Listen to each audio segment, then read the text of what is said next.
السلام عليكم ورحمة الله وبركاته. بسم الله الرحمن الرحيم. صلى وسلم وبارك على نبينا محمد. لا حول ولا قوة إلا بالله العظيم. اللهم لا علم لنا إلا ما علمتنا. اللهم علمنا ينفعنا وانفعنا ما علمتنا زدنا علما. Donc un grand saluté à tous les compatriotes et les hommes bolos du monde libre. Donc c'est un décryptage à la va-vite, comme ça à l'improviste, vu l'urgence de la situation ou l'accélération des événements. Donc on a de l'obligation de faire une petite intervention qui reste dans la complémentarité de ce qu'on a déjà décrypté ensemble. Alors, on reste sur la même ligne de conduite. Là, il n'y a pas de changement. C'est-à-dire que là, on est seulement arrivé à... Ils sont arrivés plutôt à le point terminal de la dernière ligne droite. Alors maintenant, qu'est-ce qui se passe? Dans tous les cas, il est très clair que ils sont arrivés à l'intersection finale, c'est-à-dire que maintenant, ils sont dans l'obligation de se débarrasser du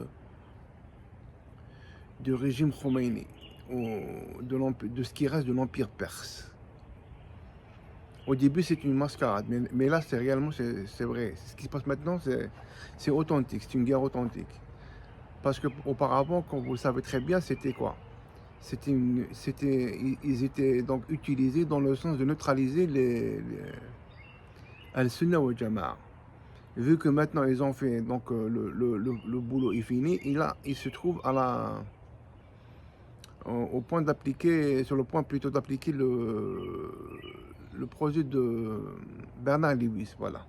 Le découpage des pays, la réalisation du Grand Zibraïl, le découpage des pays limitrophes et à distance, arabo-musulmans, en parenthèse, en petits pays, en parallèle, donc rabaisser le niveau de la puissance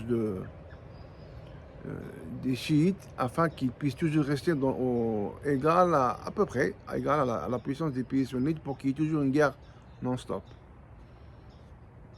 Donc maintenant ils sont arrivés à il faut éliminer. Ça veut dire quoi ça qu'il faut éliminer? Ça veut dire qu'ils sont sur le point de réaliser le projet de Bernard Lewis. Donc automatiquement après la fin d'Iran, ça sera autour de l'Égypte et de l'Arabie Saoudite. Ça c'est à 1000%. Parce que là, ça veut dire qu'ils ont réalisé l'essentiel. Donc, maintenant, le point qui se pose, le problème qui se pose, est-ce qu'ils vont se limiter à ça? Ou plutôt, Charlot, il va rentrer en ligne pour réaliser le grand boom au choc économique mondial? Parce que sincèrement, c'est la meilleure opportunité pour Charlot pour réaliser le grand... on a parlé de ça, du proxénétisme politique et aussi donc... de créer donc une crise économique mondiale et l'effondrement de l'Union européenne et de surcroît donc réaliser de passer à la nouvelle ère mondiale qu'on a déjà au préalable développée, donc c'est pas le moment de redire, de rabâcher encore et encore. Alors il suffit que Charlot, s'il veut réaliser une crise économique mondiale et l'effondrement, il passage à la crypto-monnaie et l'effacement de la dette. Et il réalise le projet de la ligne l'Inde, Gaza, la Grèce, l'Europe. On a parlé de ça lors de notre premier décryptage. Alors là, c'est le meilleur moment. Pourquoi? Parce que si Charlot il intervient, les Iraniens ils vont frapper les bases militaires comme on l'a déjà développé au préalable dans les différents pays arabes. Donc la production du pétrole elle va s'arrêter à 100%. Et aussi, de passage, ils vont fermer le détroit d'Ormuz.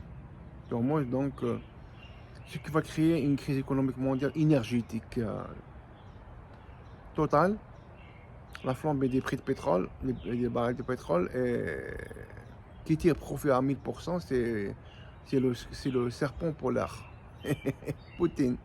Eh bien, Poutine, il tire profit au maximum. Parce que, pourquoi? Ben, il n'a pas intervenu, et en plus de ça, l'augmentation de prix des barils de pétrole, donc il tire bénéfice à 1000%, vu que lui, il finance son armée via la rente pétrolière. Donc il suffit que Charlot maintenant intervienne pour qu'il crée ça, pour qu'il crée donc une crise économique mondiale. Alors le régime Khomeini actuellement, c'est une question de survie existentielle. Pardon. Donc, ils sont dans l'incapacité de mener une guerre à moyen, à long terme. Pourquoi? Parce qu'ils n'ont pas de... Pour la simple raison, ils n'ont pas de couverture aérienne. C'est impossible. Si tu n'as pas de couverture aérienne, donc tu finis. Hein. Et en plus, ils n'ont pas assez de munitions à long terme. Alors, ils sont dans l'unique option, c'est s'ils ont réellement des armes de destruction massive, de les utiliser dans les 2 prochains jours, les 3 prochains jours, maximum. C'est-à-dire de frapper une frappe massive sur le pays des Schtroumpfs. Mais dans tous les cas, ils vont sortir perdants, ils ne vont pas gagner. Ils savent très bien qu'ils sont finis. Ils sont finis. Ah, le régime iranien, il est fini, dans tous les cas. Que ce soit l'éventualité la première ou la deuxième, ils sont finis. Et après ça, donc, soit ils vont passer, donc ils vont créer directement, ils vont créer le choc économique mondial, ou ils vont éliminer juste le régime iranien et maintenir, ou de rebondir plutôt la population schtroumpf qui existe là-bas depuis, comme on l'a déjà développé de ça depuis plus du XXe siècle. Et maintenant, donc, après on a parlé de Abdallah Ben Sabah et l'Empire perse et tout. On a parlé de ça. Donc, maintenant, c'est le moment de rebondir cette population parce que dans la préparation de l'éventuel, selon leur doctrine blasphématoire, de la venue de l'Antéchrist, qui est conditionné par 5 critères, c'est-à-dire qui est propagé le blasphème dans le monde, en combattant le monothéisme et en diffusant donc l'ignorance. Deuxièmement, c'est les guerres et troisièmement la famine. Quatrièmement, c'est quoi? C'est, on a dit donc, voilà, la réalisation du projet Néom. On a déjà parlé de ça. Et cinquièmement, c'est le grand Zibraël qui prend on parlait qui prend Liban, la Syrie, une partie de l'Irak, la Jordanie, jusqu'à le Medina Munawwara, Sinaï et le nord de Soudan. Alors maintenant, c'est l'étape finale. Voilà, donc ils sont arrivés au point de... Ils ont fait du chemin quand même, hein, pour maintenir un projet pareil sur une période de 2100 ans. Ce qui me choque, c'est l'inconscience totale des populations arabes. Bon, ce n'est plus le moment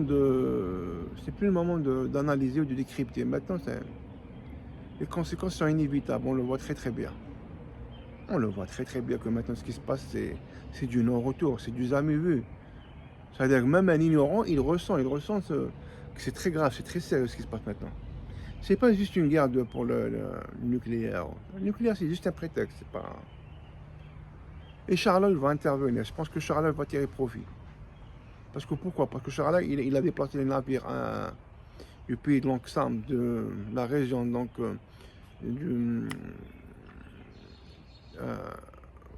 pardon. Ah, j'ai oublié. Pardon, un truc là qui m'échappe. On dit qu'elle a déplacé les navires, donc la région... Ah, j'ai oublié, non, pardon, je m'excuse. Hein. C'est les alliés du direct, c'est comme ça. Pardon, là, Taïwan, c'est pas possible.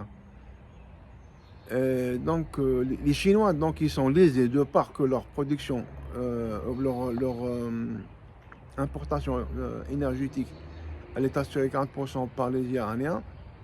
Donc, ils se trouvent donc lésés et pénalisés. Mais d'autre part, le déplacement donc, des navires américains de la région de Taïwan, ça va leur ouvrir, donc libérer le chemin pour aller envahir le Taïwan.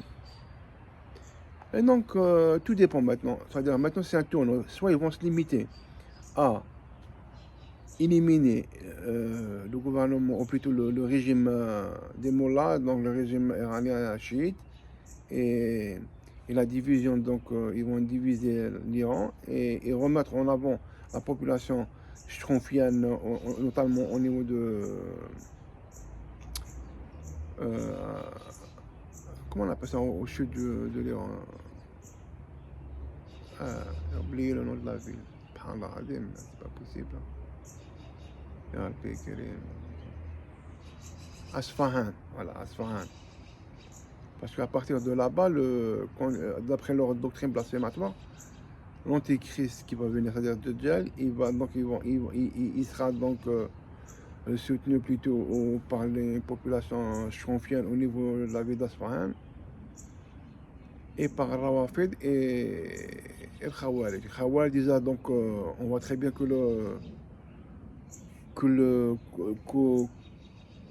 Kouvin Djoulani fait d'excellent boulot, donc il n'y a pas de souci là-bas.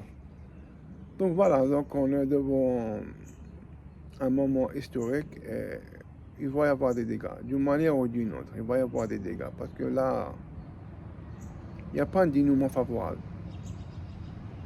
C'est la fin du régime iranien et c'est seulement ça. Donc la prochaine étape, ça sera l'Égypte et l'Arabie Saoudite. Maintenant, Charlot, c'est un kamikaze, il est imprévisible, on ne peut pas savoir on ne peut pas le prédire, donc maintenant, s'il va, il est possible, parce que lui, c'est un malade mental, hein. Charlot, c'est un gangster, il a la politique c'est la politique du bulldozer. Mais il te rentre dedans, tu peux pas le prédire, c'est impossible. Maintenant, il peut provoquer donc on a dit donc une frappe et une crise mondiale, économique mondiale, passant par la crise énergétique et le passage par la suite la crypto-monnaie. Là, c'est grave, hein? Mais regardez le décalage entre le niveau de la manipulation et l'ignorance des populations. Ils ne sont même pas aptes à comprendre ce qui se passe. Alors là, pour réagir, en tous les cas, donc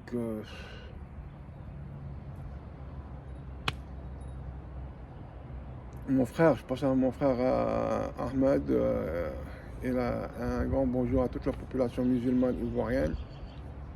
Et voilà mon frère, donc on y est, il faut affermir la foi et parce que là, les causes matérielles sont finies. Ce qui va rester, c'est juste la relation toi entre nous le bon Dieu. Allah al-Hafid. Voilà, donc un passage à part, voilà aussi. Donc on a échangé pas mal de visions et d'analyses ensemble et ça m'a vraiment été bénéfique. Il y a un salon, un rainbow aussi. إيه اللهم احفظ أمة محمد اللهم اصلح أمة محمد ومفرج أمة محمد اللهم نسألك العفو والعافية والمعافاة في الدنيا والدين الآخرة اللهم أرنا عجائب قدرتك في أعدائنا أنت ولي ذلك والقادر عليه.